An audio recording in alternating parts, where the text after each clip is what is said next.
as they say, and welcome to a brand new day. What is the day today? Hang on, my clock's... Oh, there we go. It's the 7th of January 2022. This is Backchannel. I'm Anthony Davis, and we have a whole plethora of things to discuss today.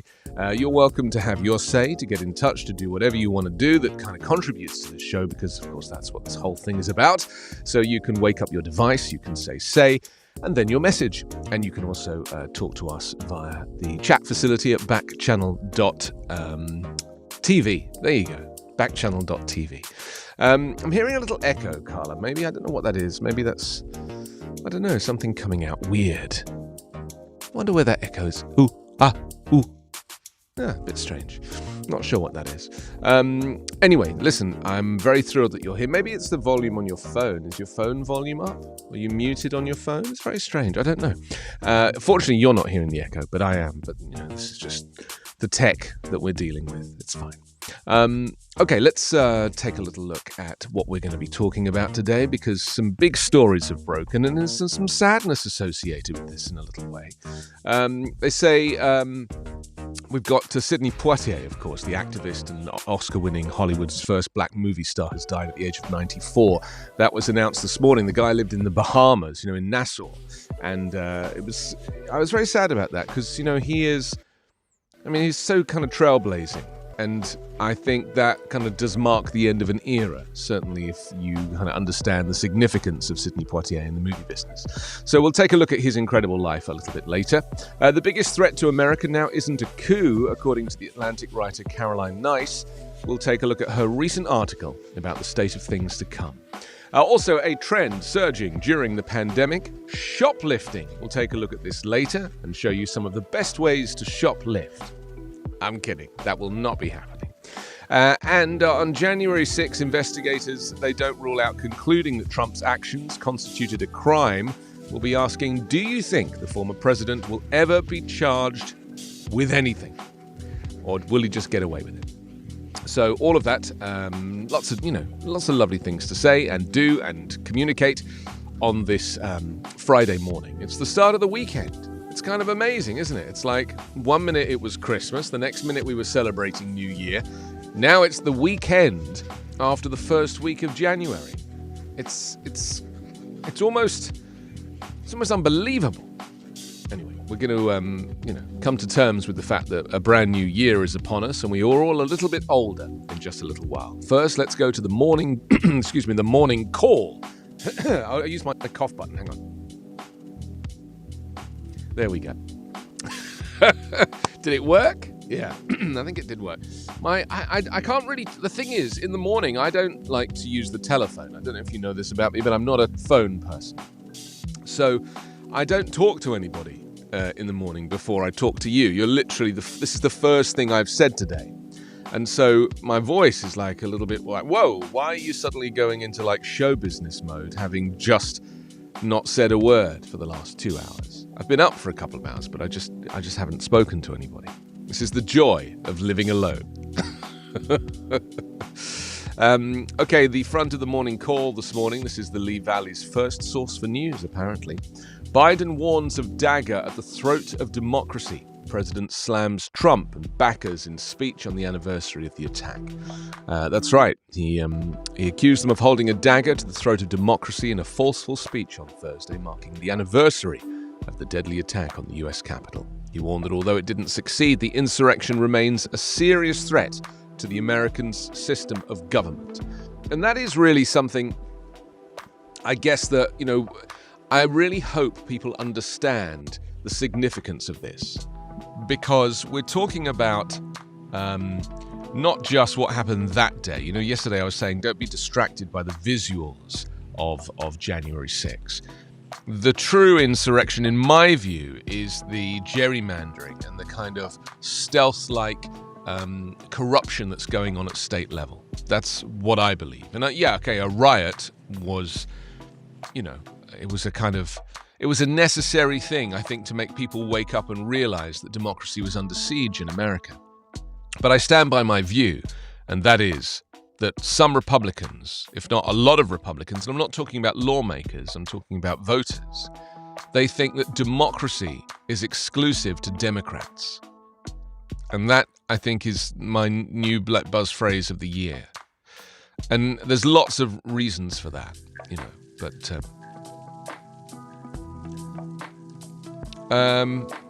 Stacey, good morning, and my dear Barry, good morning. Nice to know that you're up and about and part of this show this morning. My dear Barry in Alabama, I'm trying to remember your real name. Was it Kobe or Cody or Coney? Covey? COVID? Maybe you can let me know. Snow won't bring much relief for ski resorts struggling to open. They say season is top 5 of worst I've seen, one operator says. The 3 to 4 inches of snow expected to fall today into the early hours last night into the early hours today in the Lee Valley. It's a nice gesture, said the director of mountain operations at Camelback Resort in the Poconos. Poconos? Poconos? The Poconos. Poconos? I have American friends who see the show and they're like, you don't know how to pronounce anything. And I'm like, well, you can't pronounce aluminium. So, if it's a competition. Kobe, is that what it is? Kobe. Okay. O-K-O-B-E, Kobe. Great. The morning call, Valley residents face their charges. This is consequences still being handed out 1 year after the riot. Yeah, it's interesting where a lot of these people have come from, isn't it? The people that are being charged and the types of places that they have come from. I actually spent last night for 2 hours watching Fox News because I think it's very important to see what the other side of the political spectrum is making of the Democratic Remembrance ceremony yesterday. And I have to tell you, it was like stepping into a parallel universe. Laura Ingraham, Sean Hannity, I watched all of these people. Laura Ingram's angle was the myth of January 6. The myth of January 6. Literally, just completely different narrative.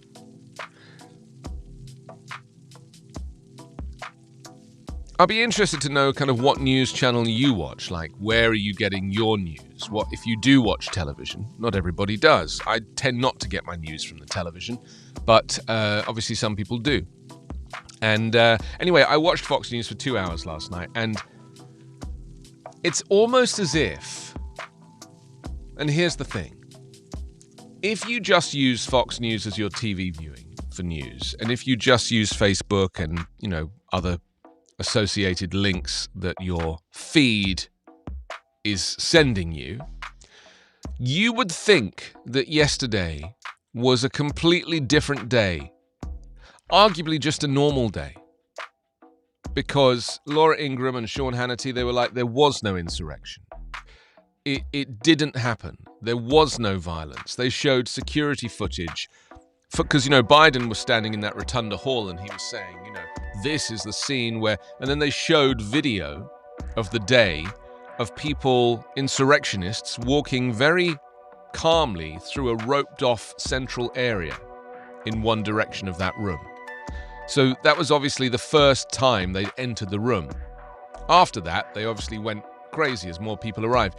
But there was just like a 10-second clip of people walking very calmly through the roped-off section. Or the roped section. I mean, to say that this is a propaganda network is an understatement.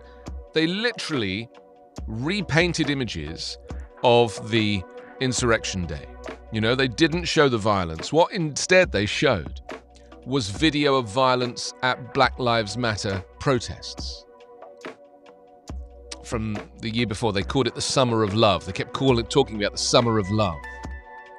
And they're showing these videos of BLM protests that turned violent with looting. They didn't mention the word protest, free protest or demonstration. They just referred to it as violence. And they're like, why is there an investigation into the January 6th protest and not into the Black Lives Matter protests that were equally violent and cost more in damages? They said it was like a $1.5 billion or $2 billion bill for the violence caused in the Summer of Love, yet only $1.5 million at the US Capitol. They made it all about the cost they made it all about the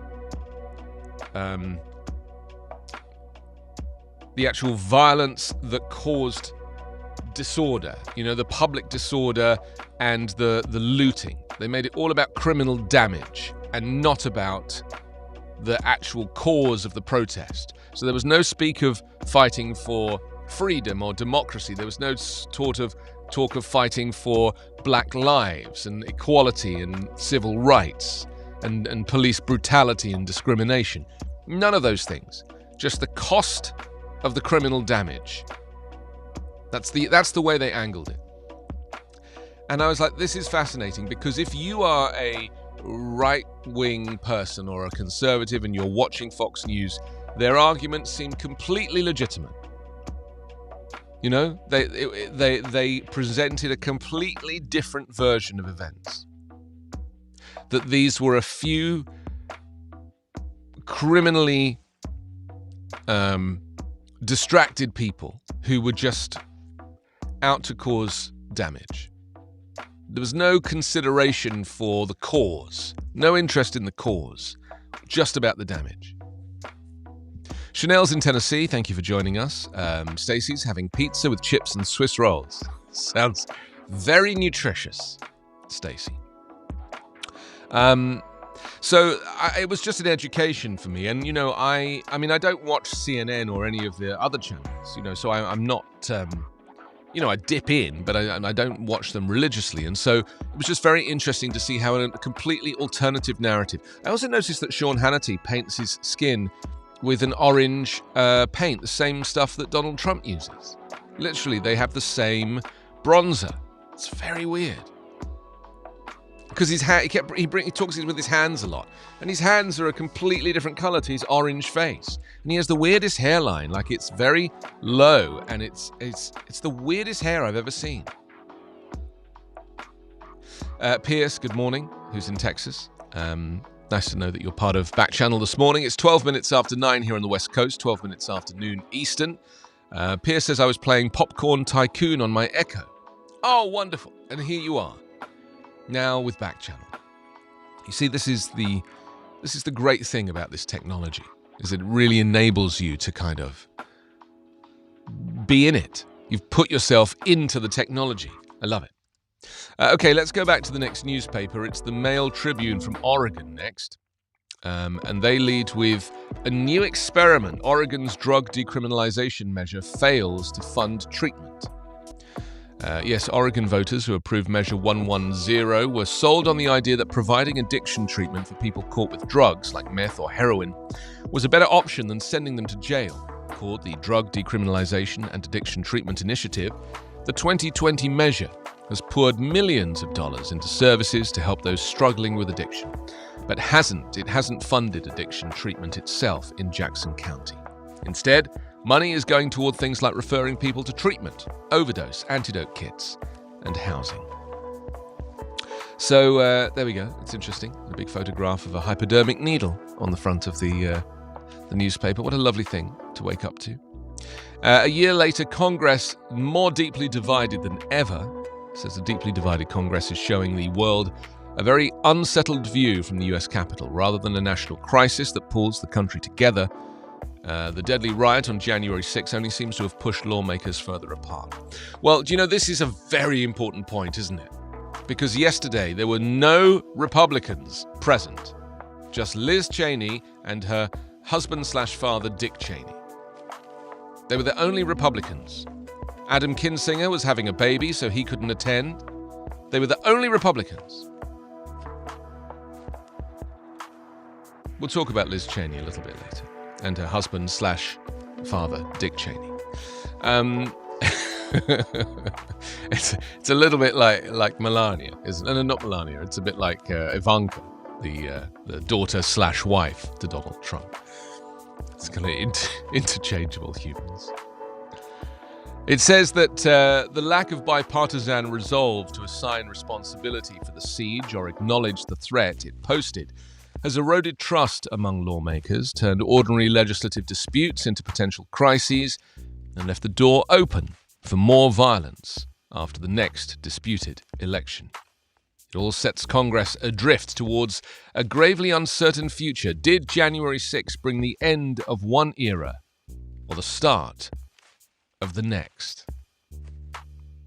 And this is what I find so fascinating, is that I actually think the Democrats and the organizers of yesterday's vigil were very, very wide of the mark.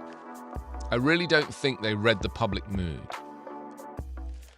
I think everyone standing on the steps of the Capitol building holding fake candles, I just don't know that that was appropriate. I mean, I appreciate that they were paying their respects to the deceased, but I really feel like it would have been much better if yesterday had been marked by the passing of voting rights legislation.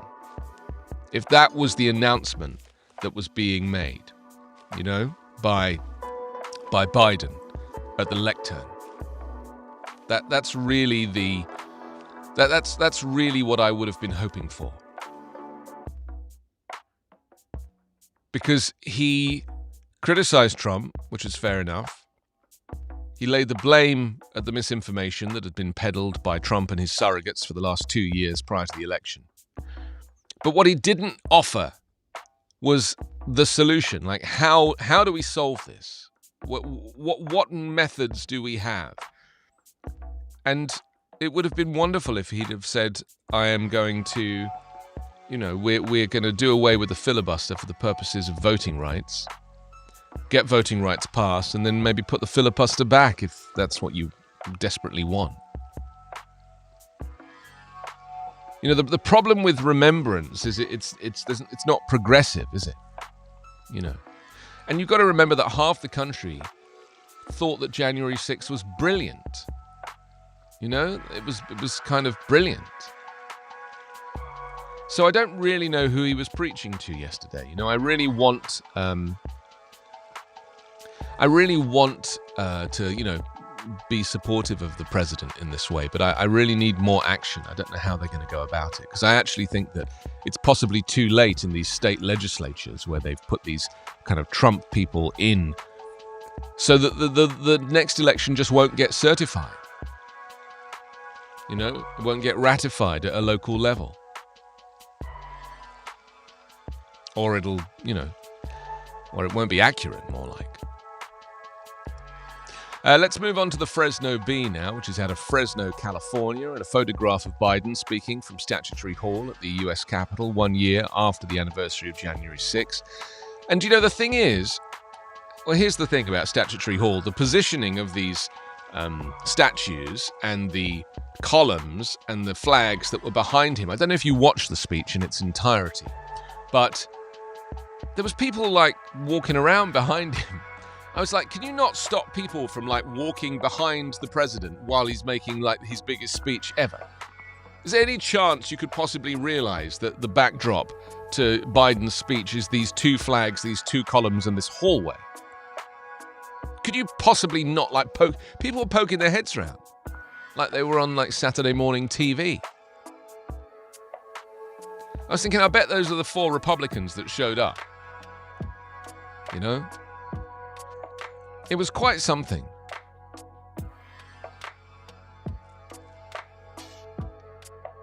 It says, speaking from the inside of the U.S. Capitol on the anniversary of the January 6th attack, Biden challenged the nation to reject political violence and rededicate itself to the defense of democracy at a time when lies about the last election have become ingrained in American society. He said, you can't love your country only when you win. You can't obey the law only when it's convenient. You can't be patriotic when you embrace and enable lies. I'm so pleased they've started using the word lies again. Carla, do you remember we couldn't remember the name the other day of the word that they used to use? And I've remembered it now. Falsehoods. They said falsehoods.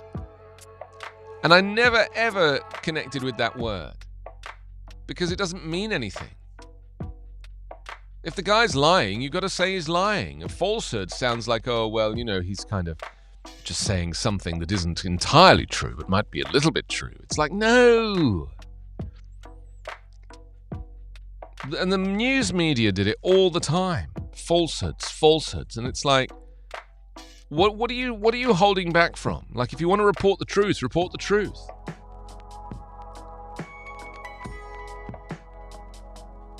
Oh, untruth is terrible. Untruth is like any word with un in front of it, apart from unctuous, is not a great word.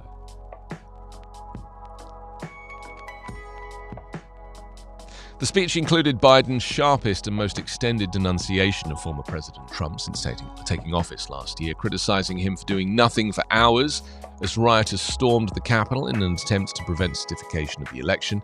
He values power over principle, Biden said, because he sees his own interest as more important than his interest, than his country's interest, than America's interest, and because his bruised ego matters more to him than our democracy or our Constitution. I mean, can you believe that this is a president using this language to describe a president from just a year ago? I mean, this is the kind of stuff you say after someone dies. You know, that's when, like, the guns all come out and people are like, you know something? That guy was awful. Trump's still alive. I mean, he probably watched the speech. He said yes. Oh, Paolo's here. Paolo, thank you for joining us this morning. He ticked off a list of big lies that have been told about the last election, including false claims of voter fraud and efforts to portray the rioters as peaceful. He said this isn't about being bogged down in the past. This is about making sure the past isn't buried. As many Republicans continue to embrace or ignore Trump's lies about the election being stolen, Biden said he will not see page 5. Oh. There we go again. 2 Fresno men are among the hundreds of people arrested on allegations of taking part in the insurrection. Their cases are still pending. The 2 men still face multiple charges for their alleged involvement. Of course, this is on the front of the Fresno Bee this morning. Supreme Court showdown to decide 2 vaccine mandates. Yes, the fate of Biden's push to vaccinate millions of workers amid the latest COVID-19 surge rests with a U.S. Supreme Court likely to be wary of his assertion of broad federal power to confront the pandemic. The justices hear arguments today on 2 administration rules, one demanding 80 million workers get vaccinated or regularly tested, and a second requiring shots for workers in facilities that receive government healthcare funds. I mean, it's just so crazy that this has even gone to the Supreme Court, isn't it? It's only a vaccine. It's not telling you that you have to preach or you know, change your religion from something to something. I mean, you're literally just being asked to have a shot, like a flu shot. Doesn't make sense to me.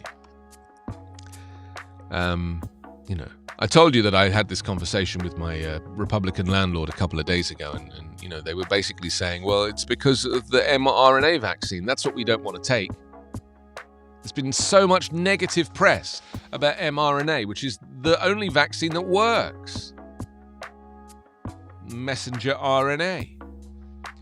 People have been convinced, millions of people have somehow, probably by Robert Kennedy Jr., because he was the one that started all of this.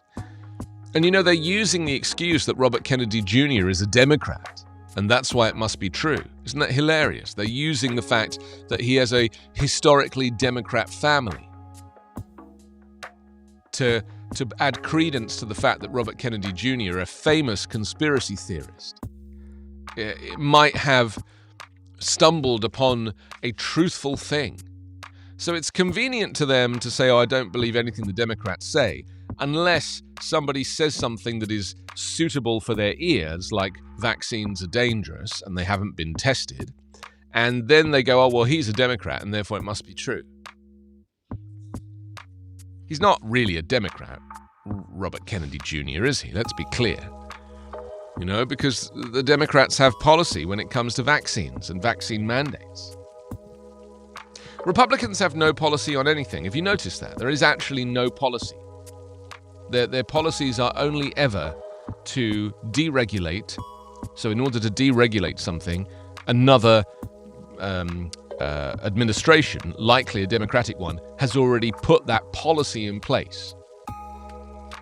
So they will just deregulate or undo, like all the stuff at the Environmental Protection Agency, all of those policies that people had spent years putting into place to ensure that you have clean drinking water, or that the factories are not permeating the air with their waste.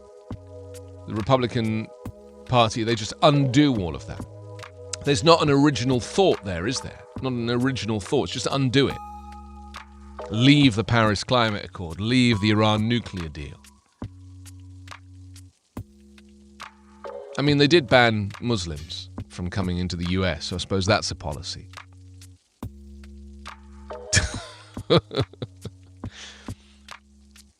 At least it's a policy.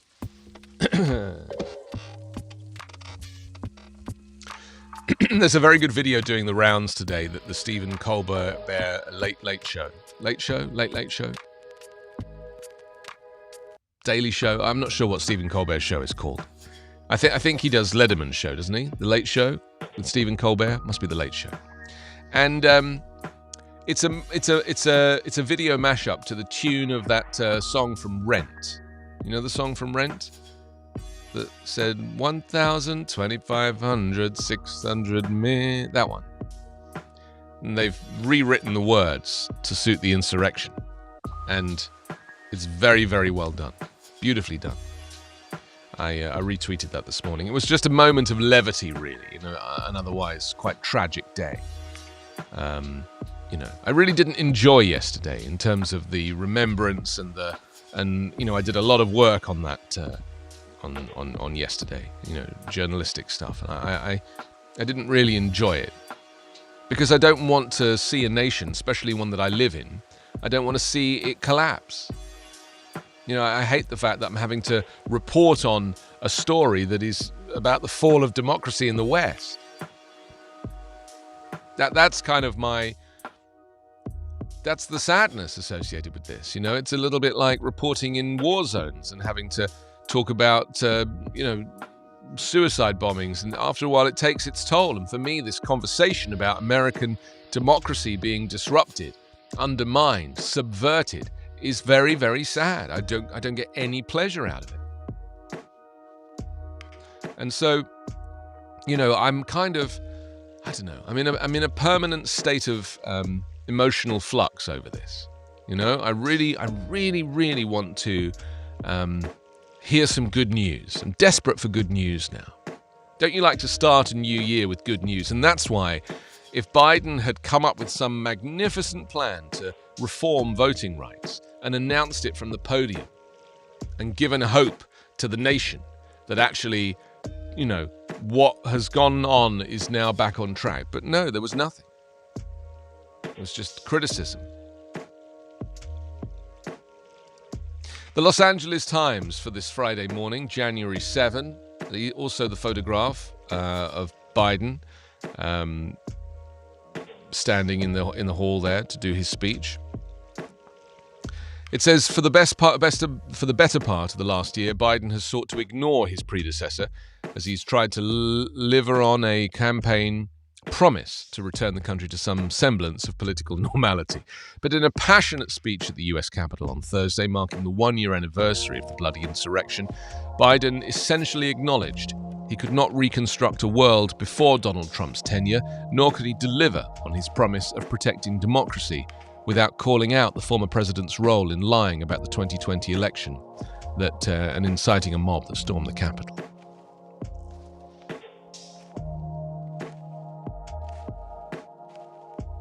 A year of unhealed wounds is the headline.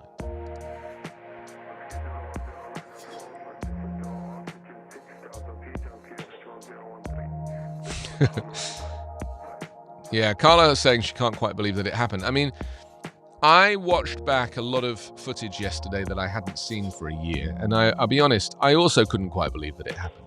I also couldn't quite believe, more importantly, because I really want to kind of focus on this parallel universe that Fox News viewers are living in. Because, this channel is the most watched news channel of any news channel in America. It gets like 3 million views a week, or viewers a week. And it's just a very, it's just For all of Biden's speech, which they did not cover, for all of the visuals of people breaking and entering and smashing things up, and they didn't cover any of it. All they focused on, the only video they played yesterday, was violence at BLM protests. So the point I'm making is that for as impassioned as Biden's speech was, nobody saw it. Nobody that needed to see it saw it. He's preaching to the converted. Anybody that feels saddened by that day and fears for their future in this democratic country, they would have watched it. They would have found it and tuned in and watched it on social media or on the news. But anybody who is a Republican voter, they're not going to watch these channels that show it. They're just not. They're going to watch CNN. No, they're going to watch Fox News, OAN, Newsmax. There's 3 others as well. 3 other conservative news channels. I found them all the other day. I was going through them and having a look. One Voice America and... I can't remember the names of them. But none of them are covering the insurrection as the mainstream networks, CBS, NBC, and ABC are. They're just not covering it. And so when we live in a world where we see the world through a lens or through a screen or courtesy of what the news channels give us, we are only ever going to get the perspective of the channel that we have selected.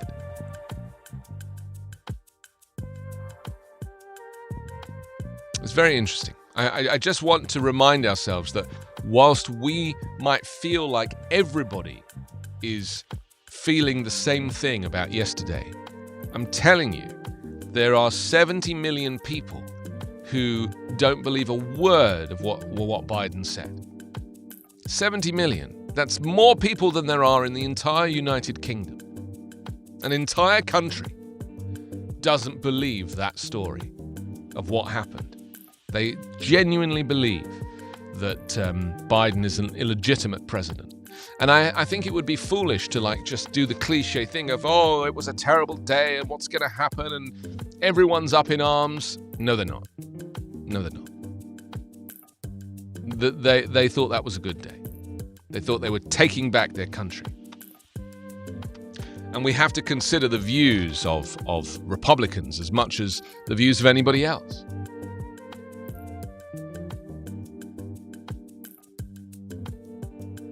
Well, Rush Limbaugh is dead now, isn't he, fortunately? Because he was the right-wing conservative radio host who basically for decades dominated this conversation. He was also awarded the Presidential Medal of Freedom by Donald Trump just before he died. I mean, he was really the most infectious person because he was a very good talk show host. He was very skilled at the job, and yet his views were so xenophobic, so racist, just really vile, and he infected an entire generation of people. Breitbart, is a website that was owned and run by Steve Bannon. And, Steve Bannon, two-coat Steve Bannon. And again, it pretends to kind of present itself in a way that looks very official and very intellectual, and it's none of those things. It's just propaganda.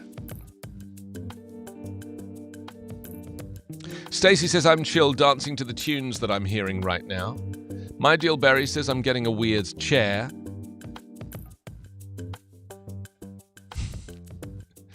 And Stacey says, I can't get the vaccine because of my lack of immune system. Paolo's joined us as well. Good morning, Paolo. And Pierce, Janelle, thank you for being part of Backchannel. It's 9:34 on the West Coast. It's 12:34 in. Omicron, a stress test for schools. It says with students returning from winter break, schools from across California are fighting to stay open amid severe staffing shortages, high student absences, and infection rates fueled by the record-breaking surge of the Omicron variant. So this is the LA Times that I'm reviewing right now. And Peter Bogdanovich died. He was a big director in the 1970s. He was riding high in Hollywood with a string of critically acclaimed films and living in an estate with Sybil Shepherd when he'd returned to stardom in The Last Picture Show. By the next decade, it was all gone. His new films largely flopped and his personal life was in tatters, upended by the slaying of Dorothy Stratton, his Playboy playmate turned actress girlfriend, and then ostracized when he married her younger sister, Broke. He declared bankruptcy and slumped out of Bel Air. Interesting story behind the filmmaker who channeled his love for the golden age of Hollywood into his movies and writing. That's Peter Bogdanovich, 1939 to 2022. State health package aims to cover all. This is a story that suggests that California would enact a sweeping first-in-the-nation universal health care plan under a proposal unveiled on Thursday by a group of state Democratic lawmakers, providing health services to every resident and financed by a broad array of new taxes on individuals and businesses. Though some of the policy details of the plan were laid out last year, the way to fund it had not been determined. The proposal, now laid out in separate pieces of legislation, faces significant hurdles in the coming months. First at the state capitol, with opposition from groups representing doctors and insurance companies, then possibly at the ballot box, as voters would have to approve the taxes in an amendment to the California Constitution. I mean, this is interesting, isn't it? This is basically what Bernie Sanders wanted to do on a federal level. California's going to do on a state level.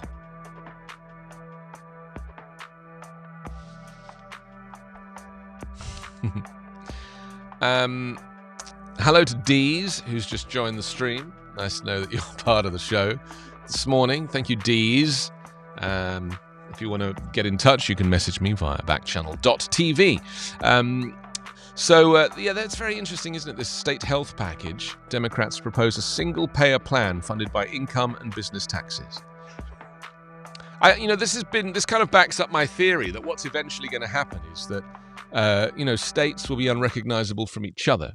I mean, they mostly are now, but like Republicans will move to red states and Democrats will move to blue states, and blue states will enact policies that are progressive and, celebrate community and, have a kind of more of a socialist ideal, like free healthcare for people that can't afford it.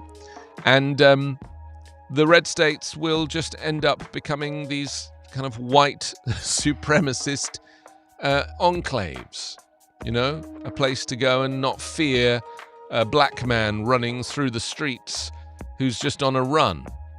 Did you hear that story, what happened today about Ahmaud Arbery's killers? They've now changed their plea to guilty in the hope that they'll get a reduced sentence. They'll get like 30 years instead of life or something. It's being considered. It's not going to happen, but it's being considered. Change their plea today.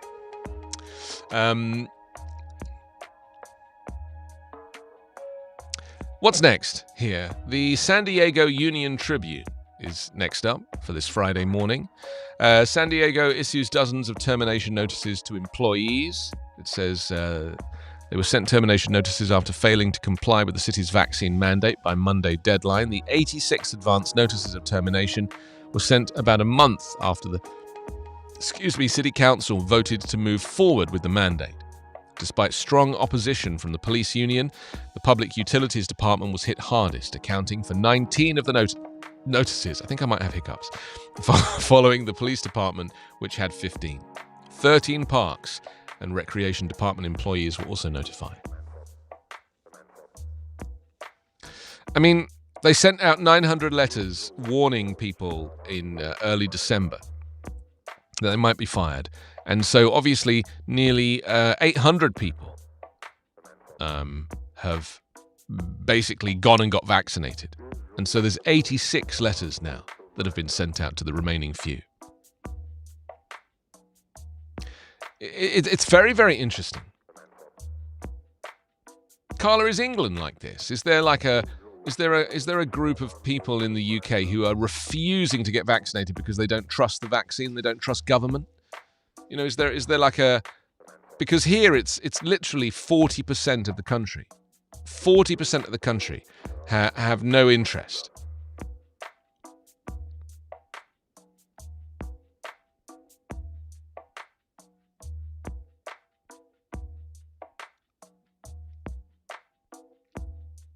Yeah, I would guess it would probably be nearer 10% in the UK. 10%. Because in any society, you're going to get there'll always be a 10% crackpot section of crackpots. You've got a whole other agenda. And that's fine. I mean, I think that people should have the right to have their own thoughts. But the problem is when we have a pandemic that affects everybody and it cares not for your faith or your creed or your opinion, it is essential that everybody gets on board with something like a vaccination program. I keep thinking back to those early days in kind of March 2020 when all the streets were empty. Do you remember that? That initial lockdown? When everywhere was empty. No one was out.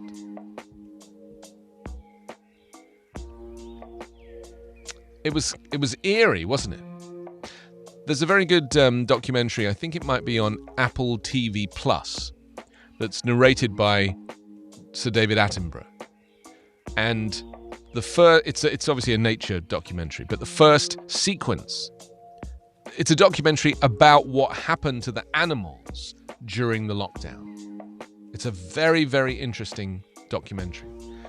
And the opening sequence is like a drone footage flying through these city streets, and there being no people, like an evacuated planet. It's the most compelling visual I've seen in a long time. I highly recommend it. I don't know what it's called, but it's a David Attenborough. I don't think he made it, but I think he narrated it, because he is available for hire. He doesn't make all of these shows anymore. He just narrates them.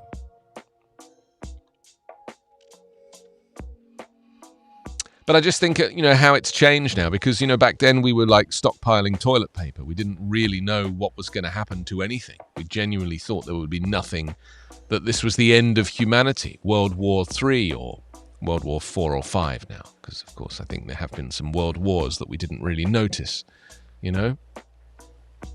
I honestly believe that. I think world wars take on a different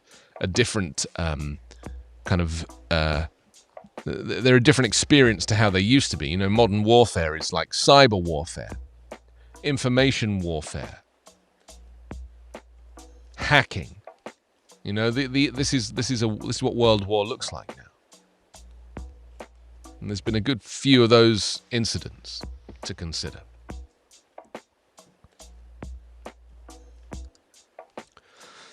What do you think of the new black space behind me? I don't know. I don't know if I can get with it yet. I mean, I need to do this section here. This section all needs to be done. That'll be done today. And then I think these sections are going to change as well. And then I'll just be in a black box. And then will that be fun? Do I keep these sections? Have you changed your mind, Carla, about these sections?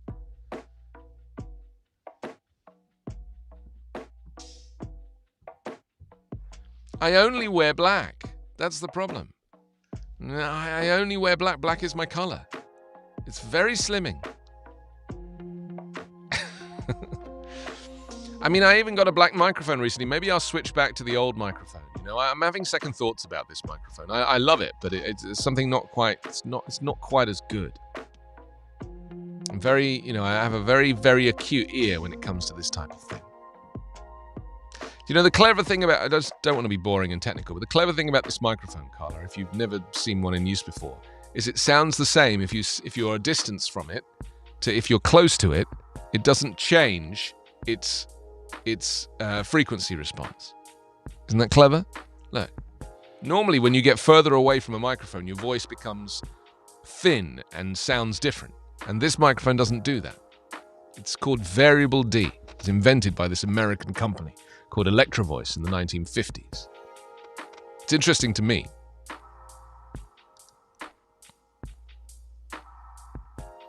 Just remember, if you're on YouTube right now, you can chat to me via the comment section there as well. You can also chat via backchannel.tv. Just open another browser window and put in backchannel.tv, and then you have a chat option right there, which is kind of, clever. Just moving over a little bit, so I can just fill in the black a little. Or fill in the grey with a little more black. Maybe I need some backlighting. Maybe that's what it is. Maybe this rear section just needs to be lit. I actually have some rope lights, some LED rope lighting that I was thinking of embedding into the wall somewhere so it actually lights up. Now you're getting into some serious technology. It's 9:45 on the West Coast. It's 12:45 Eastern.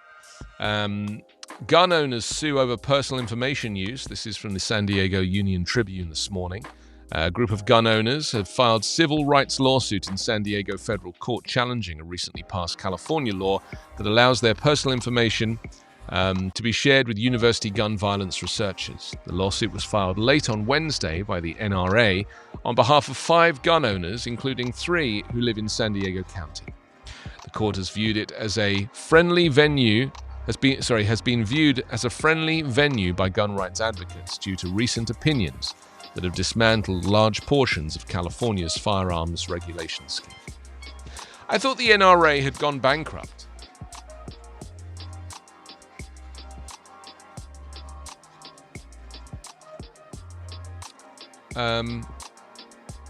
What about Singapore? What are we talking about with Singapore? What's that a reference to, my dear Barry? Maybe you can tell me. Oh, Kobe. Sorry, Kobe. What's the Singapore reference? I mean, you have to give me more than that. I love this game, but I'm not very good at it. the guessing game. Also on the front of the San Diego Union Tribune, another photograph of Biden, and it says Biden denounces Trump backers for dagger at the throat of democracy. He warns of ongoing peril and the challenge on the anniversary of the Capitol riot. There we are, San Diego Union Tribune. Next up, let's have a look. What do we have here? Oh, the Bradenton Herald from Florida. Yes, it's so nice to return to Florida. We have a new au pair that started yesterday, and she's from Florida, and she was so thrilled to arrive in California. I can't wait to interrogate her as to why. She said her and her sister got abused for wearing masks at a supermarket. Got abused. She's like, get me out of Florida. Florida providing 1 million at-home COVID tests for seniors. Well, this is an interesting story. Let me tell you why. You know that DeSantis, who's just recovered from COVID himself, although pretended he was on vacation, he claims that he just found 1 million expired COVID tests in a warehouse that he'd stockpiled, that he'd forgotten about. Isn't that convenient that he announces this now? The Republican governor made the announcement during a news conference in West Palm Beach on Thursday morning at the Rehabilitation Center of the Palm Beaches. Starting Thursday, the self-administered tests will be sent to every nursing home and long-term care facility in the state. They can then request additional kits as needed. The state will also start making the kits available to seniors around the state. They're actually expired, these tests. He's stockpiled them for so long that he is going to ask permission from the federal government or from the CDC or someone to basically extend their expiration date. Lakewood Ranch reports a record 2,574 new home sales in 2021. Says the housing market, very busy for Lakewood Ranch, with buyers snapping up everything builders could put on the market and then asking for more. And finally, police searching for man ID'd as suspect in December 24 shooting. Police don't know why 2 men started arguing inside Rodney's Jamaican Grill in the early mornings of Christmas Eve, but surveillance video captured what happened. 5 shots were fired, 1 man was shot. Witnesses have identified the shooter, and police consider him armed and dangerous. He's on the run. And finally, on the front of the Bradenton Herald for Florida, another DeSantis story. Oh, here we go. So this is what I was saying about how, in the eyes of Republicans, not all Republicans, but many Republicans, January 6th means something completely different to those who were there, who saw it on television, who witnessed it, or who watched CNN. So this is what DeSantis said. He said, calling January 6th equivalent to Christmas for D.C. New York media, Governor Ron DeSantis said, on the one-year anniversary of the attack of the U.S. Capitol, that the day had been used by national media outlets to smear anyone who ever supported Donald Trump. He also suggested the riot, which interrupted the certification of Joe Biden's victory, caused millions in damage and left people dead, was overblown and disputed its characterization as an insurrection. He said when they try to act like this is something akin to the September 11th attacks, that's an insult to the people who are going into those buildings. And it's an insult to people when you say it's an insurrection and then a year later, nobody's been charged with that. What's he talking about? It's just not true. The crime of insurrection is defined in federal statutes as whoever incites, sets foot on, assists, or engaged in any rebellion or insurrection against the authority of the United States or the laws thereof, and can carry penalties of up to 10 years in prison plus a ban on holding public office. The law was created in reaction to the Civil War and has been largely unused in prosecutions throughout American history, according to a report by an attorney for the Justice Department's counterterrorism section. Yeah, well, Biden explained this. And in fact, Merrick Garland, the Attorney General, explained this the day before. He said we go after the smaller people because these smaller people, it's not their fault. They committed criminal damage. Some of them have been charged with preventing Congress from doing its business, and that is effectively an insurrection charge. But they're working their way up the chain. So trust me, the people at the top, the Paul Gosars and the Marjorie Taylor Greens and the people, the Ted Cruzes, these are the people that are more likely to be charged with insurrection because these are the organizers. Ted Cruz was hilarious on Sean Hannity's show last night. He was trying to apologize for what he'd said the day before. It really gave you an expose of how much power Sean Hannity and these conservative media hosts hold over lawmakers. I mean, Ted Cruz is a senator. He was considered as a Supreme Court judge. I mean, they chose not to go with him because of the beard. But he was groveling to Sean Hannity on television last night. Groveling. I mean, this whole, talking about the right always like to kind of criticize the media. Well, they are the media, and they hold more power than anybody on the left in the media. DeSantis says he's all about holding people accountable for rioting or obstructing a government proceeding. Yeah, well, he's got a very contradictory view, like pick a theory and stick with it. Catherine, thank you for joining us this morning or this afternoon, depending on where you're at. Nice to know that you're part of the show. Let's move on now to the news press from Fort Myers. They lead with states sending tests to seniors. DeSantis announced up to 1 million at-home COVID tests. We'll go to seniors. Discourages testing for younger people.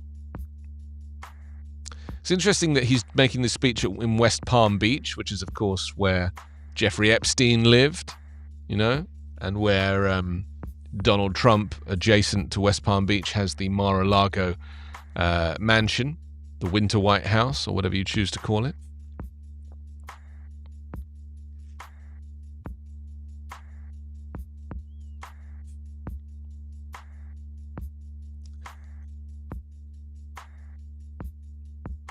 Oh, DeSantis has not been well for a while. Did you see the video yet of him with COVID trying to make a speech about semiconductors? I'll send it to you, Carla. It's very, very interesting. This is a guy who's been effectively a COVID vaccine denier, like a denier.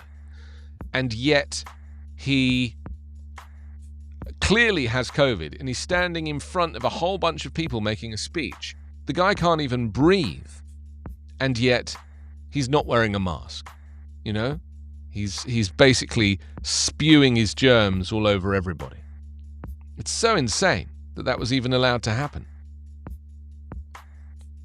But there it is. You know, this is such is the life of Ron DeSantis, a guy who literally dances to the beat of his own drum. SW Southwest Florida area's top 2021 destinations for moves. It says new data out this week shows that Fort Myers, North Port, Sarasota are among the nation's top destinations for folks moving in 2021. Yes, that's right. It's Republicans leaving red states, leaving blue states for red states. I'm telling you, this is what's going to happen. There will be a migration of people to states where they feel safe and where they feel protected and where they feel like everybody is going to have the same views as them. This is what's going to happen. It's a completely different. We're going to be living in such a segregated society. It's going to be like South Africa in the 1980s. You know? We've already said hi to Catherine. Catherine, welcome. Nice to see you and welcome. Stacey says not everyone is going to have the same views no matter where they go. Well, this is true. I agree with that. But I also recognize that people seek to be with their tribe, you know? And if you're with a tribe, you are going to be challenged less. You're going to be more able to feel, you know, comfortable with your people. And that in itself is dangerous, isn't it? There's a lot of potential in that to kind of create the basis for an actual kind of boots on the ground civil war, because people get riled up when they're with their own and they're like, yeah, what about this? Yeah, what about that? Yeah, let's go get them. Yeah. Whereas now the way it's all kind of spread out is slightly different. So there we go. DeSantis disputing the Capitol attack was an insurrection. You know, I just feel like we haven't heard the last of him. You know, he really wants. I actually hope he does run for president because he does not have much of a brain, and so you're gonna end up kind of dealing with a guy who is, you know, when he goes onto the stage to do these presidential debates, he's not going to be able to hold his own because he's not a smart guy. He's just like he's just a younger Trump. In this video that Stephen Colbert put out last night, they sing that Trump is like a dumb Mussolini. It's a very funny video. Carla, I've sent you the video of DeSantis, by the way, on your WhatsApp, making his speech with COVID. It's kind of interesting. Let's go to the Star Advertiser in Honolulu now. They lead with infections hit another record high. The number of coronavirus cases in Hawaii shot up to yet another single-day record of 4,789 on Thursday, the highest since the pandemic began, and more than twice the number than that on Tuesday. And then a story about Kalaupapa. Kalaupapa? Is that how you say it? Kalaupapa, I guess. Kalaupapa Month, Hawaiians reclaimed their loved ones. Yes, January is declared Kalaupapa Month to commemorate the estimated 8,000 islanders of Hawaii who were banished to the isolated Molokai Peninsula after being diagnosed with leprosy from 1866 to 1969. Wow! I mean, these stories floor me, you know, because my knowledge of American history is pretty slim. And when I see these types of things, I'm like, this just blows my mind. If they would have had a vaccine for leprosy back then, they all would have taken it, incidentally. You know, they'd be like, give me the vaccine. People are just so privileged these days. That's what it is, isn't it? You know, because people are so privileged. People don't want for much. They just want to like sit and watch Netflix. You know, and I really do feel that people are very comfortable now, just like What's changed in society is this desire to kind of go out and socialize and be with people. I think that the pandemic has actually given people an excuse to stay home, and just so they invest their money in their internet connection, or in their television, or in their sofa, or their mattress, or something to make life as comfortable as possible at home. And so you end up just with wanting to stay home. And it's much easier to be an armchair critic than it is to actually go out and do something. And if you're an armchair critic and you're being told to get vaccinated, in your mind you're like, well, I'm not even going out, so what's the point? I don't need to be vaccinated. They can't tell me what to do. I've got my own Netflix mattress. It's like a perfect storm. That's what this is. It's a perfect storm. This combination of a pandemic, division in politics, an autocrat losing the election and spreading more lies. Like, it's a perfect storm. That's why you've only got 64% of America fully vaccinated. The Chicago Tribune this morning, no classes Friday as standoff continues. Chicago Public Schools Teachers Union and file unfair labor charges against each other. A photograph of Lightfoot and others hail Marshawn Plummer, 30, who died after a fire in December as son of the South Side who pursued what he wanted in life. This is a story out of Chicago. The parents of a firefighter comforted after a final viewing of the casket at his funeral. Excuse me. Trump maintains grip on GOP base is the headline. Yeah, do you know, I think Trump will be very pleased with all of this coverage today. You know, because the papers have basically come out and said nothing has changed. Biden made the speech. He slagged off Trump. Trump has come back and slagged off Biden. Nothing has changed. You know, the Republicans didn't show up. It says as a raging band of his supporters scaled walls, smashed windows, used flagpoles to beat police, and breached the U.S. Capitol in a bid to overturn a free and fair election, Donald Trump's excommunication from the Republican Party seemed a near certainty. His name tarnished beyond repair. Some of his closest allies, including Fox News Channel hosts like Laura Ingraham, warned that day that Trump was destroying his legacy. That's right, that's what she sent in a text message to Mark Meadows, you may remember. All I can say is count me out. Is enough, said his friend and confidant, Senator Lindsey Graham. Mitch McConnell, the Senate Republican leader who worked with Trump to reshape the judiciary, later denounced him as morally responsible for the attack. But 1 year later, Trump is hardly a leader in exile. Instead, he's a leading contender for the 2024 presidential nomination. It's mind-blowing. I mean, you know, what really stuck with me the other day was what Liz Cheney said on the 5th of January. She said that man must never be allowed near the Oval Office again. You know, she's one of two Republicans on the January 6th committee. I actually really feel that Liz Cheney might be the person to save America. I kind of feel it.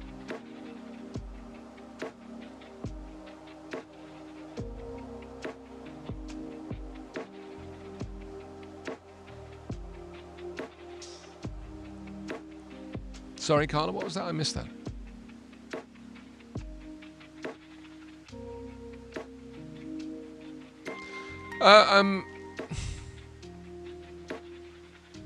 I mean, it's hard to kind of think of Republicans that have not sided with Trump. I mean, there's only two that have not sided with Trump, and that's Adam Kinzinger and Liz Cheney. Like, everybody else is a staunch Trump supporter. Trump is positioning himself as a powerful force in the primary campaign that will determine who gets the party's backing heading into the fall midterms, when control of Congress, governors' offices, and state election posts are at stake. At least for now, there's little stopping Trump as he makes unbending fealty to his vision of the GOP. A litmus test for success in primary races. You see, they're talking about him being the nominee, but how can you have a guy who incited an insurrection become the nominee to be the next president? Do you see what I mean? It should cancel it out. There should be something in the Constitution that says that if you do something bad like this, you can't run for president. I mean, Alexandria Ocasio-Cortez can't run for president because she's like 4 years too young. There's rules for age. Why can't there be rules for inciting a treasonous act against the United States? Surely that would prevent you from running for president. Apparently not. And you know that Adam Kinzinger is retiring, don't you? You know that he's stepping down as a congressman. He's starting a new party. Well, it's not a party, it's like a political action committee, but it's basically called Republicans Against Trump. Because he thinks that he can rally enough Republicans to kind of reset and restart the Republican Party. You know?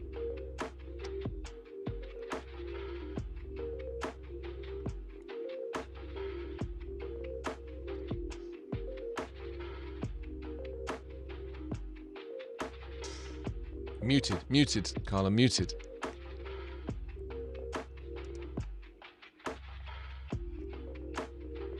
What, Kinzinger? What, you saying that he wants to... Oh, that would be interesting. I don't know that he would do that. What, so you're saying that Kinzinger could, run as a Republican candidate that is not in the Trump camp? But the thing is, they hate him. You know, Republicans hate him. Unless they've got a secret stash of, supporters who don't want... Because the thing is, people are scared of Trump, right? Republicans are scared of Trump. And that's the reason why they're all throwing their support behind him, because they're terrified of him.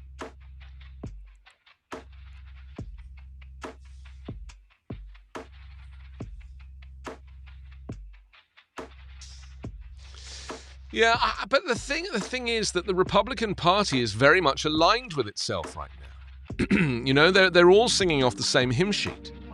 It's as if the Trump movement has become stronger after the election loss, not weaker. It's not more fractured. It's stronger.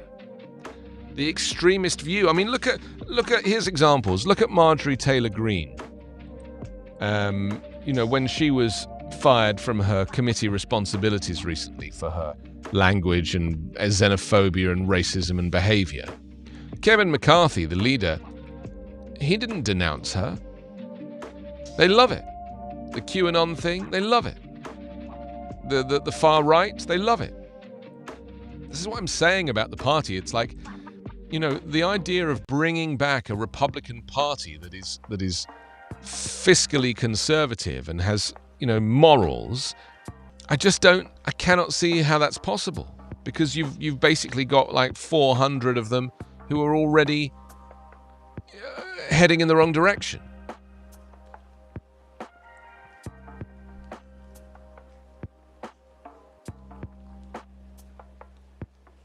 Finally, let's look at the Albuquerque Journal on this Friday morning.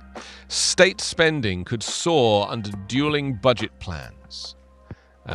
With New Mexico rolling in a budget windfall, both Governor Michelle Lujan Grisham and a key legislative panel released plans on Thursday that would boost state spending to more than $8.4 billion, a record high, and provide 7% salary increases for teachers and state employees after planned pay rises were scaled back 1 year ago.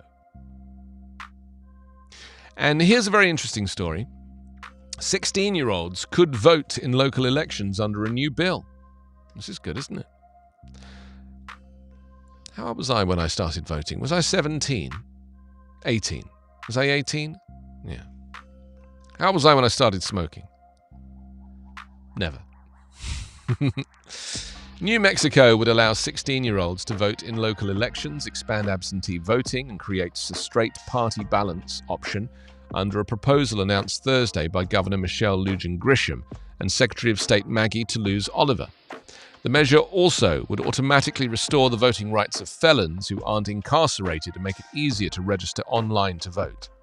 Lujan Grisham and Toulouse-Oliver, both Democrats, jointly announced the proposal in a written statement on Thursday, the anniversary of the attack at the U.S. Capitol by Donald Trump supporters, temporarily interrupting certification of Joe Biden's victory. It says, protecting voting rights is essential to uphold our democracy and ensuring new Mexicans' voices are heard, said Grisham. Republicans have vigorously opposed parts of the proposal.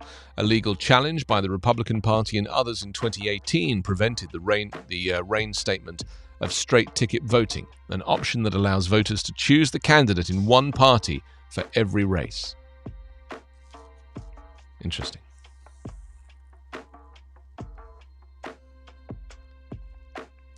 I don't know. I kind of feel like, because, the Republicans don't want voting rights to be done, right? They're just not going to play ball. Although Mitch McConnell 2 days ago did say something like, oh, it's worth discussing. But this is Republican tactic. They discuss, they enter into talks, they are happy to debate, and then when it comes to it, they just go no. This is what Joe Manchin did, with the social care and climate bill. Showed interest, showed willing, was prepared to talked a bit, didn't listen, and then said no. This is how they operate. I'm talking about Joe Manchin, the Democrat, as if he's a Republican, because he might as well be. I tell you what I'm really enjoying, Carla, and that is that I feel like I'm able... Oh, Stacey has to go. Sorry, Stacey. She said, before I go, she says, leprosy is caused by Bacterium Leslie. Yes, I know. What a terrible person Leslie is. Theodore's joined us. Thank you, Theodore. Nice to know you're here. Yeah, this is my feeling, is that I just don't feel like anything is going to change. I really do feel like Democrats are going to lose. I don't know what they're going to lose, but I feel like there's going to be some loss of something. Something will be lost. Dignity more than anything else. Because I'm trying to relearn. When I didn't think that Trump would win the nomination, I was proved wrong. When I thought that Trump wouldn't win and Clinton would win, I was proved wrong. When I thought that people in in the UK wouldn't vote for Brexit, I was wrong. The only thing I was right about was I thought that Biden would win. Actually, that's not true. I didn't think Biden would win. I thought Biden would lose this time round. I thought Trump would win and Trump lost. All of my predictions have been wrong. I would like to be surprised, I enjoy talking about American politics now. I've lived here for long enough that I feel like I have a bit of a foothold in the climate of politics here. And all I've discovered is that it's just completely divided. And if anything, the two parties are drifting further and further apart. And why is it that it's just that party or that party? At least where I'm from, we have like 5 or 6 parties that you can choose from. And you can be somewhere in between these places. You have choice. There's nothing here.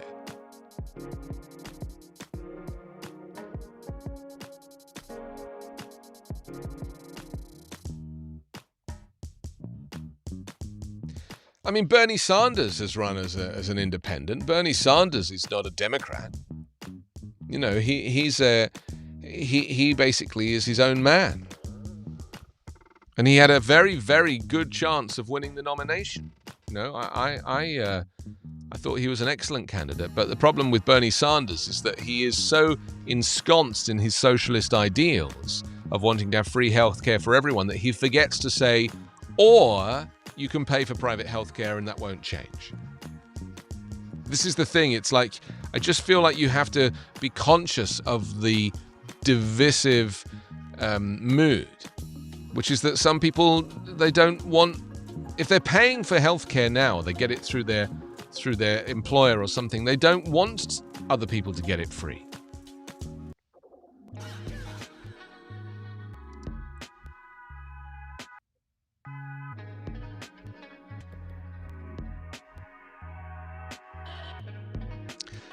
So let's talk a little bit about the investigators who are saying now that they're not going to rule out concluding Trump's actions constituted a crime. So we're going to ask, will justice be served? We're going to ask how you feel if you feel confident about the situation moving forward, maybe you have friends or colleagues who share a different perspective to you on what should happen and what did happen. Because Benny Thompson and Liz Cheney, the chair and vice chair of the House Select Committee investigating the insurrection, are not ruling out the possibility of concluding that the actions of the former president and some of his associates constituted a crime. I mean, they're going to have to come to that conclusion, aren't they? Because it's, Biden just said it out loud. You can't have the president say it out loud and then the investigative committee go, no, actually, it wasn't a crime. Should we do the US news update? I feel like I've been talking a long time today. It's 10:15 here or 1:15 wherever you are. And the US news update is a daily podcast that I do. It's just 2 minutes long. You can do it get it wherever you get your podcasts. And it's just a little update on what's happening across the country in terms of the latest national news. Here it is.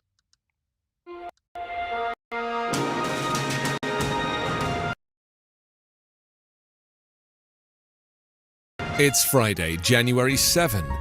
From the Volley Network, this is your daily US news update. I'm Anthony Davis. President Joe Biden forcefully blamed Donald Trump supporters on Thursday for holding a dagger at the throat of democracy with election lies that sparked last year's deadly assault on the US Capitol, using the anniversary to warn that America's system of government remains under urgent threat. The president set the tone on a day of remembrance that brought fiery speeches, moments of silence and anguished accounts from lawmakers recalling the terrifying hours of January 6, 2021, when the Trump mob laid siege to the Capitol and rioters tried to stop the routine ceremonial certification of election results. Notably, almost no Republicans joined Biden and the Democrats in what some hoped would be a day of reconciliation. Instead, it was a fresh and jarring display of a nation still deeply torn by the lies that led to the riot, by its unsettled aftermath, and Trump's persisting grip on a large swathe of the country. For the first time in our history, a president not just lost an election, he tried to prevent the peaceful transfer of power as a violent mob breached the Capitol, Biden said. You can't love your country only when you win. Biden's criticism of the defeated president was rife with condemnation for the assault that has fundamentally changed Congress and the nation and has raised global concerns about the future of American democracy. Until the anniversary, Biden had mentioned the attack only sparingly, but he aggressively weighed in on Thursday and coupled his message with a call for voting rights legislation that Democrats have long been urging. Your daily US news update is part of the Volley Network. To hear my live daily morning show, ask your Amazon Echo device to open Backchannel. There it is. That's the US news update, and you can get it wherever you get your podcast. It's 18 after 10. This is Backchannel. I'm Anthony Davis, and we are discussing the January 6 investigators who don't rule out concluding Trump's actions constituted a crime. Riyadh, good morning. Thank you for joining Backchannel. Nice to know that you are a part of the show this morning. It's 18 after 10 on the West Coast, where you are, where I am. 18 after 1 Eastern. If you are somewhere in the middle, I can only apologize. It's Friday, January 7, the day after the commemorations of the insurrection. Do you know, a year ago on this day, I tweeted a little video of the police opening the barrier because they were overrun, and they opened the barrier and people came through. And I just looked back at that tweet that I posted on January 6 last year. And do you know, it got over 3 million impressions. 3 million people saw that tweet, shared that tweet. It's insane. Such was the hunger for the coverage, because of course the news cameras hadn't arrived. Everything was just like bystander video at that stage. Correct has joined us. Good morning. And Kobe's with us. Theodore, Riyadh, Catherine, Dees, Paolo, Stacey had to go, Pierce, Chanel, thank you for being part of Backchannel on this Friday morning, the day after the big day. So we've been asking if justice will be served. Do you think that the former president will ever be charged with anything? He is wealthy and he is white, so he does have those two things going for him. This is after Benny Thompson and Liz Cheney. They are not ruling out the possibility of concluding the actions of the former president and some of his associates constituted a crime. Liz Cheney lamented how Trump had watched the attack happen on television. She said the President of the United States is responsible for ensuring the laws are faithfully executed. He's responsible for the security of the branches. So for the President to, either through his action or inaction, for example, attempt to impede or obstruct the counting of electoral votes, which is an official function of Congress, the committee is looking at that. Whether what he did constitutes that kind of a crime, the Wyoming Republican said, but certainly it's dereliction of duty. And Thompson similarly noted that the former president's attempts to undermine the 2020 election results are a key part of the panel's probe, and asked if he believed that officials in the inner circle of the White House had conspired to undermine the election results. The Mississippi Democrat replied, "No question." He said, "Look, Donald Trump is an open book. Everyone is watching this show. They have an opinion of it. He is not known to tell the truth. He is known to promote lies. But in this instance, he invited people to Washington on January 6. At the end of his invitation, he said it was going to be wild. Little did we know it would be as wild as it was." So the select committee, because those two are the chair and assistant chair of the investigative committee, they're now sketching out a strategy for this year, including preparing for a series of public hearings intended to address Trump's continued false claims that the election was somehow fraudulent.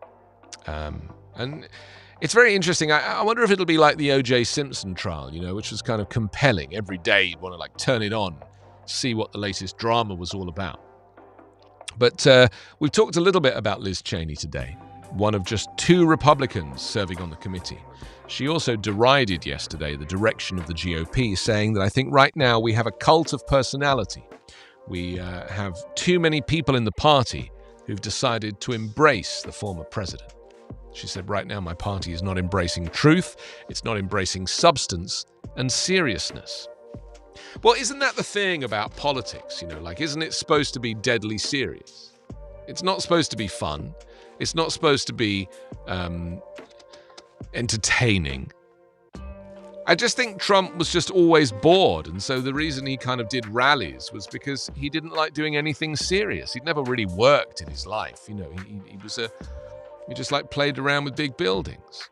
So to actually be a president, I mean, look at how presidents age over the years. Look how Obama went from being a sprightly young president to being a gray-haired, wizened president. I mean, he still looks great, but it really affected him.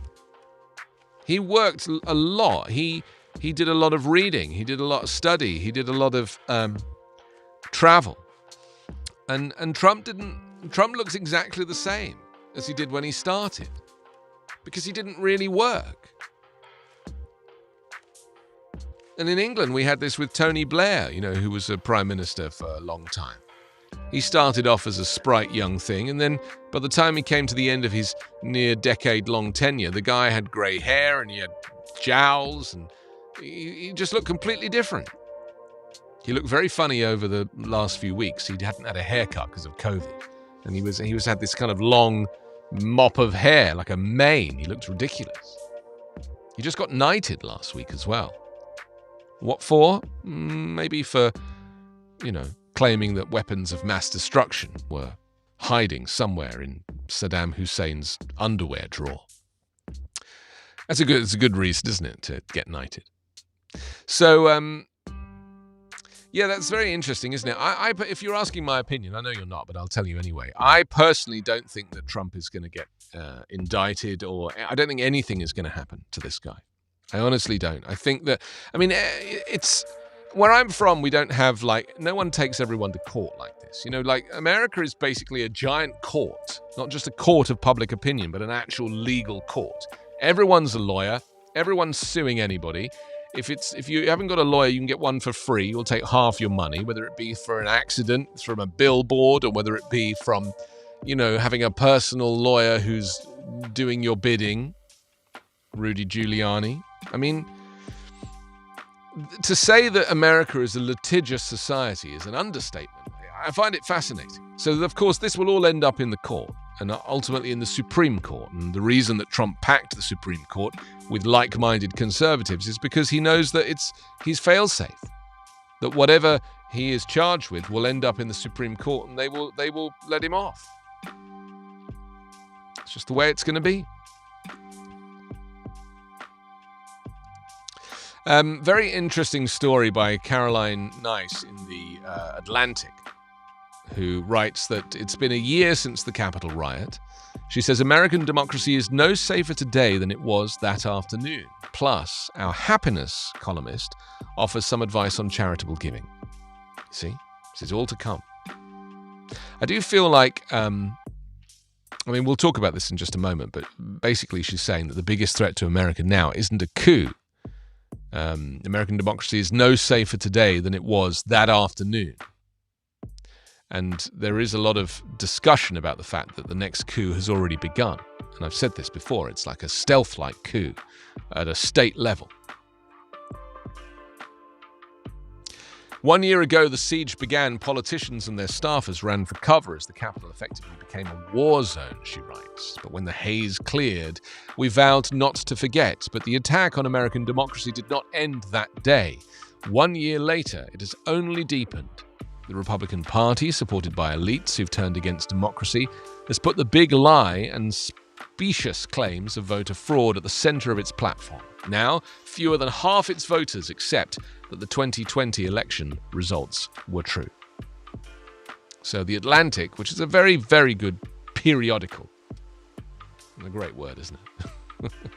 It's covered the crisis from the start. They've devoted their latest issue, plus a slate of stories published, to the continuing fallout.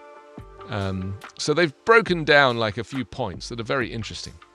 Firstly, they say Trumpists believe in a crisis that simply doesn't exist. They say the effect is driving Republicans in polls to embrace previously taboo ideas such as political violence. They say Trump's next coup is already underway. He's preparing in plain view to do it again, and his position is growing stronger. And they say it's time for Democrats to break the glass and pass voting rights reform, as the next few weeks will mark a crucial test of whether they can muster the unity and determination to do so. And finally, they say the former president may not need to steal the 2024 election. If the nation continues on this course, Trump may return to office not only with popular legitimacy, but with what he and his cronies will interpret as a mandate to pursue an authoritarian agenda. Americans were only barely spared the last time around. I've actually thought about this. I've thought about it from an immigration perspective, because obviously I'm a permanent resident in the United States now. I have a green card. But what if Trump turns around and says, let's say he wins in 2024 and he goes, okay, we are repealing all green cards. I mean, I really would not be surprised if that happens. Anybody with a green card has to leave the country. It's totally possible. Totally possible. And this is something that I think about a lot. I thought about it a lot during his 4 years when I was waiting for a green card. I actually got my green card about 2 weeks after Biden won the election. I was like, wow, this guy moves fast. But it's just interesting to me that this one man has power over an entire nation's culture and can redirect its history on a whim. And because he bears a grudge and he likes to take revenge, he's probably now, as we speak, over the last year, making a list of all of the individuals that have wronged him, of all of the organizations that have disowned him, of all of the policies that have disenfranchised him. And when he gets in again, and I think there's a very good chance that he might, he'll hand over the paperwork to his team and he'll be like, make this happen.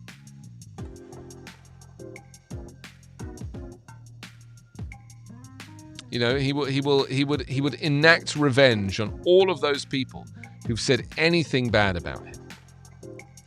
You know, he craves the ability to kind of right the wrongs in his own way. And his own way would be revenge. The Atlantic also talks about whether or not it was a coup. I've used the word coup. And I actually do believe that the coup was successful. You know, some people refer to it as a failed coup, but I disagree. I think it was a successful coup. Just for that period where they were due to authenticate the election results. You know, Mike Pence was about to do his ceremonial duty. But the fact that was delayed and everybody was pushed into the bunker and locked down and all that stuff, that was the period of which the coup was successful. The fact that they went and they recertified later in the evening is when the coup was undone. But the coup was successful as far as I believe. Barton Gellman in The Atlantic says, technically the next attempt to overthrow a national election may not qualify as a coup. It will rely on subversion more than violence, although each will have its place. If the plot succeeds, the ballots cast by American voters will not decide the presidency in 2024. Thousands of votes will be thrown away, or millions, to produce the required effect. The winner will be declared the loser. The loser will be certified president-elect. That's their prediction.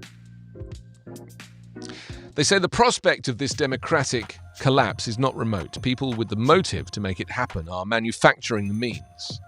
Given the opportunity, they will act. They are acting already. Who or what will safeguard our constitutional order is not apparent today.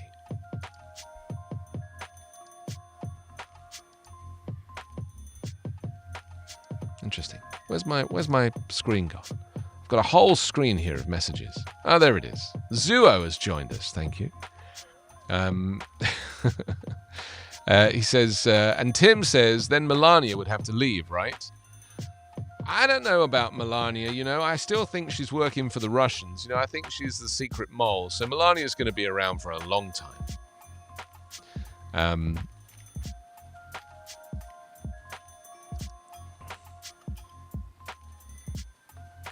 Democrats big and small d are not behaving as if they believe the threat is real. Some of them, including Biden, have taken passing rhetorical notice. But their attention wanders. They are making a grievous mistake, says The Atlantic. The democratic emergency is already here, said Richard L. Hasen, professor of law and political science at UC Irvine. Hasen prides himself on a judicious temperament. Only a year ago, he was cautioning us against hyperbole. Now, he speaks matter-of-factly about the death of our body politic. He says we face a serious risk that American democracy as we know it will come to an end in 2024. But urgent action is not happening. I mean, the midterms is really the cutoff, isn't it? And that's a year away. So Biden has really got less than a year to pull off voting rights.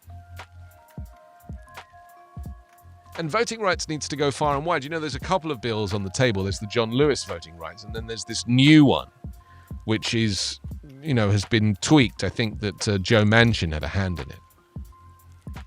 For more than a year now, with tactic and explicit support for their party's national leaders, state Republican operatives have been building an apparatus of election theft. Elected officials in Arizona, Texas, Georgia, Pennsylvania, Wisconsin, and Michigan, and other states have studied Trump's crusades to overturn the 2020 election.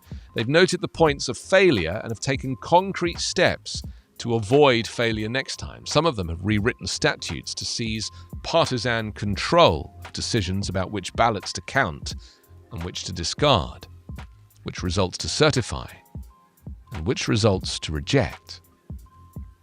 And they're driving out or stripping power from election officials who refused to go along with the plot last November, aiming to replace them with exponents of the big lie.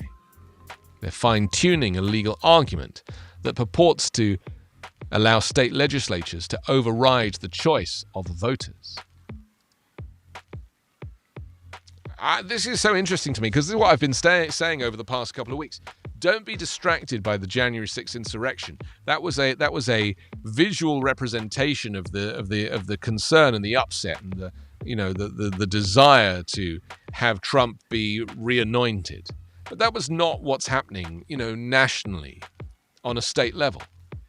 And that's what we need to be really careful about. That's what we need to really think about, is the fact that they're rigging it so that they will win, fundamentally. Don't forget you can chat with me via backchannel.tv. Just go to the browser there, and you can even save it as a icon on your home screen on your phone if you want to have instant access to backchannel.tv. You can leave us a review there as well, and thoughts and suggestions about upcoming segments of the show. And a reminder that Backchannel has a growing list of shows, including Haley and Allison Live, waking you up in the morning with lots of laughs, and their one-star cinema review. Or Live Every Day with Liv Harrison, live from Texas, celebrating the little things in life with plenty of coffee. Or what about the charming and the funny Hal Rudnick, who's on next? Your pal Hal directly follows this show at 11 o'clock this morning.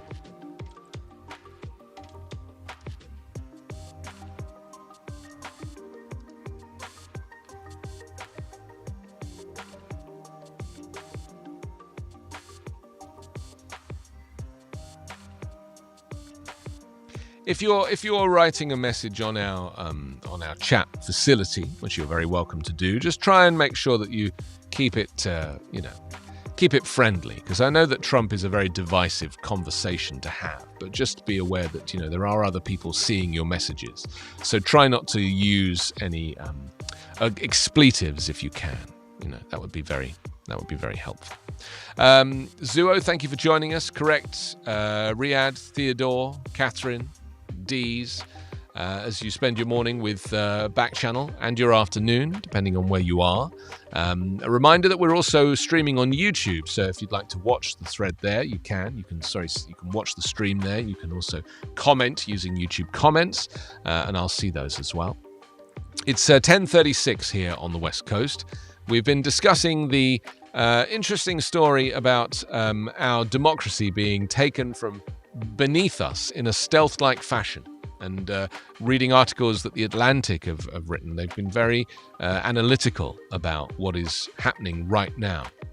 I also want to talk about this story about shoplifting, which has surged during the pandemic with sustained unemployment and food scarcity, or scarcity even, reaching historically high levels in the United States due to the coronavirus pandemic that has ravaged the country. A growing number of increasingly desperate Americans have resorted to shoplifting to make ends meet. So I was interested to know if you have noticed this in your hometown and how we can solve this. Maybe you're a shop owner that's being robbed by supposed customers.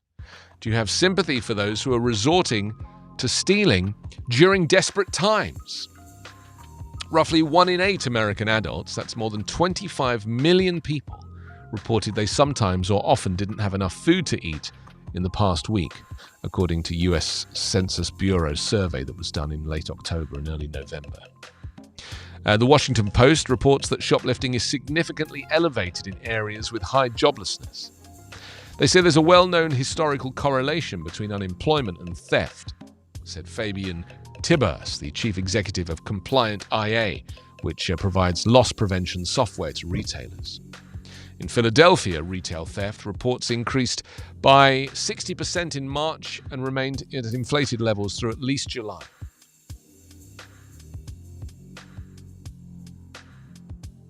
And I suppose, I've often said about how poverty is really at the heart of every decision that somebody makes. And, I believe that even the Stop the Steal rally people were there because they were desperately poor in many cases. Not all of them. I mean, some of them were real estate agents, as we saw in their homemade videos before they went and then got attacked, before they did the attack and then got arrested. But I do think that this kind of frustration, being poor and not having any opportunity, is at the heart of a lot of things, including shoplifting, of course. 40% of small business owners say shoplifting has increased since the beginning of the pandemic. 60% increases in March through July in Philadelphia. A 222% increase in burglaries and a 10% rise in robberies in New York City. according to the New York police.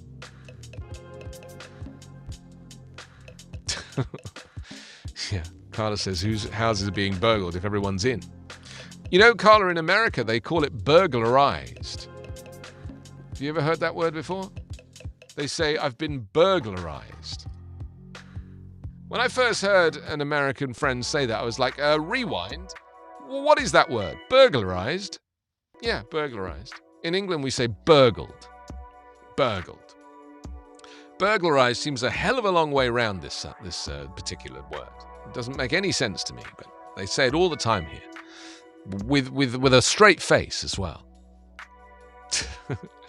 Retailers have always been vulnerable to shoplifting, but the emergence of coordinated and organized robberies at high-value stores, even during shopping hours, has the industry on edge. It says in November, a group of 14 individuals barged into a Louis Vuitton store in Oak Brook, Illinois, while customers were inside, and audaciously drove away with $100,000 worth of merchandise.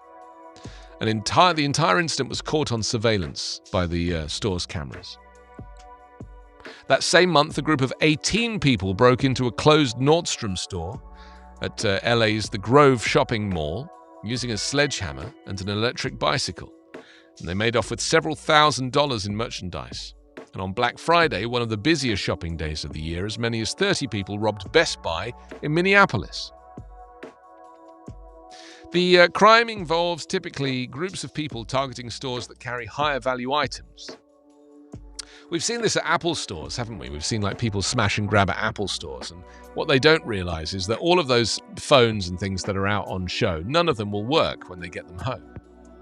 Those devices are literally designed to just be used in the store. They won't work.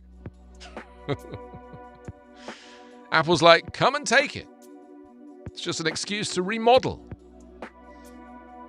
Funnily enough, they've just opened a new Apple store right next door to that Nordstrom in the Grove where that smash and grab was. And that's my local Apple store. And to say it's the most beautiful place I've ever been to, it's incredible. It has a mirrored ceiling and all these trees inside. And it's like I feel like I've arrived in paradise. Or is it called pleasure? That's a joke for the Californians. I just... You know, Apple spend billions on their retail stores, in contrast to Nordstrom, who spend literally tens of dollars on their interiors. But Apple already had an Apple store in the Grove, and they shut it, and they relocated across the street to an old Crate and Barrel. You know, Crate and Barrel is like a homeware store. It's a huge... They have very large stores. So this Apple store is in the old Crate and Barrel, and they've basically gutted the whole thing. It's the most beautiful place I've ever been to. I must have taken 100 photos in there the other day. Did I tell you that I went to the opening of the Apple Tower Theatre store downtown LA a few months ago? Did I tell you about this, Carla? And that I correct. And I turned around, and who was standing right there? Tim Cook, the CEO of Apple, who it was reported today was paid $100 million last year. So I went over and had a chat with him, and I got a photograph of me and Tim Cook together. Like my idol, like the guy I literally dream about in my sleep. I'm suddenly standing next to him. Are you kidding me? I literally, like, he's like my favorite person. I know what shoe size he wears. Like I sat and stood and chatted to him. My friend took a picture of us. But the Apple Tower Theatre store is beautiful, but the new one at the Grove, in the farmers market, it is the most. It's just a box. It's just a square space, and yet they've managed to turn it into this real psychedelic space by using a mirrored ceiling. It's very, very clever. The money they spend on interiors, you know, like the quality of the floors and the marble and the slate and each of those tables, you know, those beach tables that they use, you know, they're full of electronics.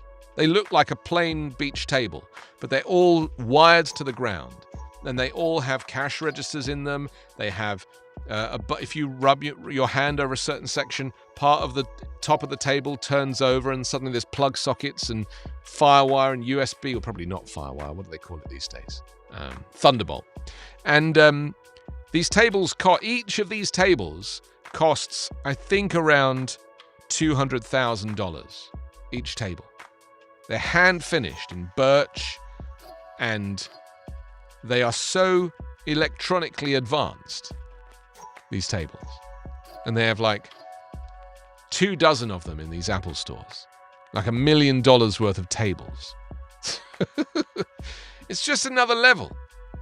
And you, from a distance, you look at it and you'd be like, that table's not plugged into anything. Like, how are these things even working? The whole table is electrified. It's incredible. No wonder people want to break into Apple stores and steal stuff.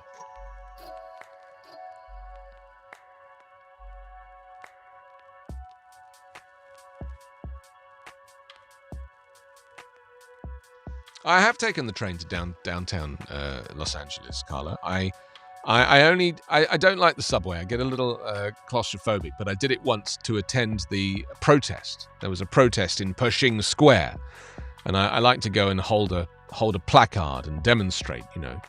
And this was a climate march, and so I took the kids on the train, and we went down and protested. It's good to take your children to protests from a very young age, you know. I think she was probably 5 at the time. My boy was 2, and we went down to the protest, and they held their banners. And they knew what they were protesting for. They knew it was to save the planet, you know. So that was the time I took the subway down there, and I don't go downtown very often. I don't have reason to, but it is like a mini New York, downtown LA. It's like a kind of mini New York.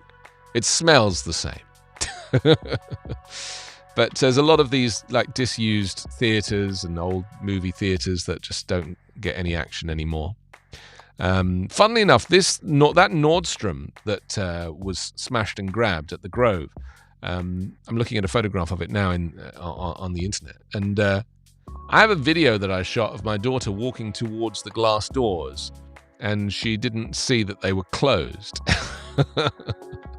A video of that moment. She actually got saved by a stranger. But it was quite an interesting moment.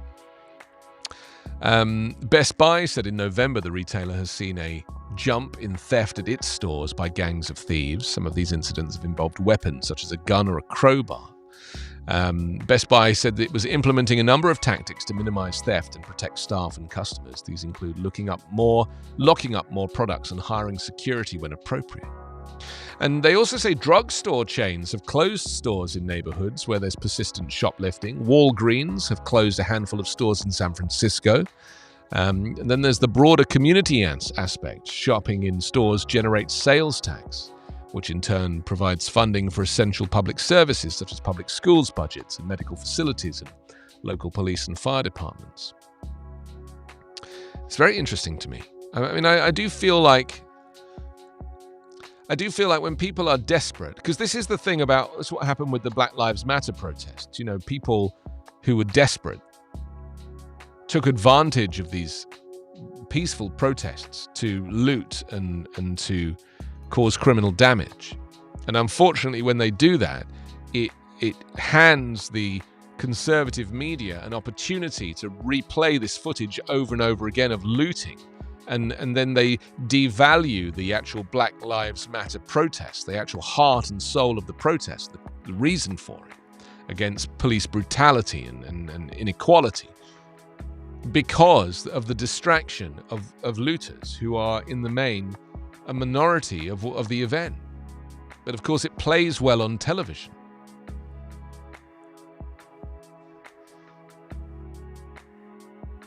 I did want to spend the last few minutes of the show discussing Sidney Poitier, because he is one of the, I mean, talking of BLM, you know, Sidney Poitier was an entire Black Lives Matter campaign all of his own. The guy is responsible for an enormous shift in attitudes in Hollywood especially.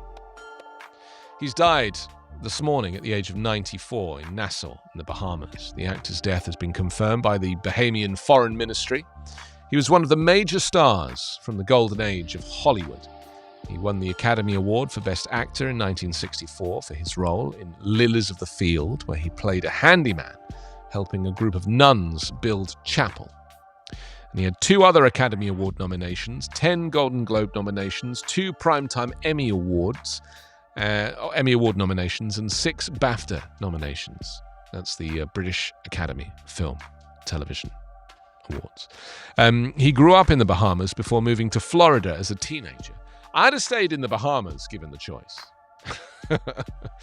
I've been to Nassau, as well as there's actually a hotel in Nassau which is called, what's it called? It's a huge pink thing. It's called Atlantis. You should look it up. The Atlantis Hotel in Nassau. I've never seen anything like it in my life. The whole ground floor of this Atlantis Hotel is an aquarium. A giant aquarium. They've literally built Atlantis. Anyway, this is where Poitiers lived. After he moved to the US, he joined a theatre and landed his first film role as a high school student in the 1955 movie Blackboard Jungle. Doesn't sound like a racist title for a movie at all, does it? He was born in 1927. His parents, Evelyn and Reginald Poitier, were from Cat Island in the Bahamas. They were only visiting Florida to sell produce in between Reginald's job as a taxi driver. Poitier was actually born 2 months premature and was so frail that his parents stayed in Miami for 3 extra months to make sure their baby would survive. He returned to Miami when he was 15. A brother of his had moved there beforehand, raising a large family. Poitier stayed with them until he was 16 when he moved to New York City. And in the late 1950s, Poitier became the first black man to be nominated for an Acting Academy Award with his nomination for performing in The Defiant Ones. A few years later, he also became the first black man to win an Academy Award for acting. This was for his performance as Homer Smith in Lilies of the Field. Contrary to what some have assumed, Poitier's name doesn't originate from Haiti. Originally introduced to England during the Norman Conquest, the name was brought to Cat Island by Charles Leonard Poitier, an English plantation owner who sailed to Cat Island from Jamaica. The surname was passed on through dozens of slaves that came with the plantation owner, and the name stayed on the Cat Island ever since. So when Poitier moved to New York City, he took work as a dishwasher in various establishments. While he did this, he also learned how to read for the first time in his life. A friendly waiter would regularly sit with him during this time and helped him read local newspapers. Poitier was only 9 days older than the famous actor and musician Harry Belafonte. They both met each other at the age of 20. Before either one of them had begun a career in the entertainment industry. Working together on and off over the years, Belafonte and Poitier would remain close friends throughout their equally long lives. It's kind of wonderful, isn't it? You know? These facts about somebody whose life ended today, and yet their life was so valuable to so many people. You know, he represented a real change in the right direction, whether it was through his groundbreaking work outside the cinema or through his various positive characters on screen. He proved to have a highly admirable legacy as an actor,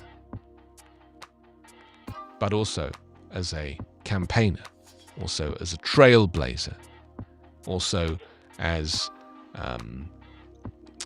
a philosopher.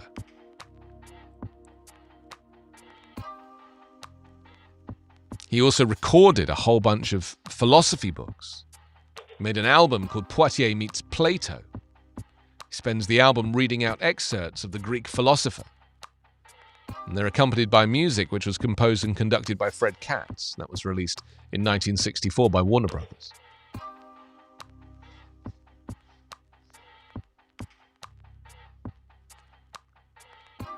Yeah. There's very few Renaissance men around these days. Poitier was definitely one of them. One of his lesser-known talents was his fluency in Russian. You know?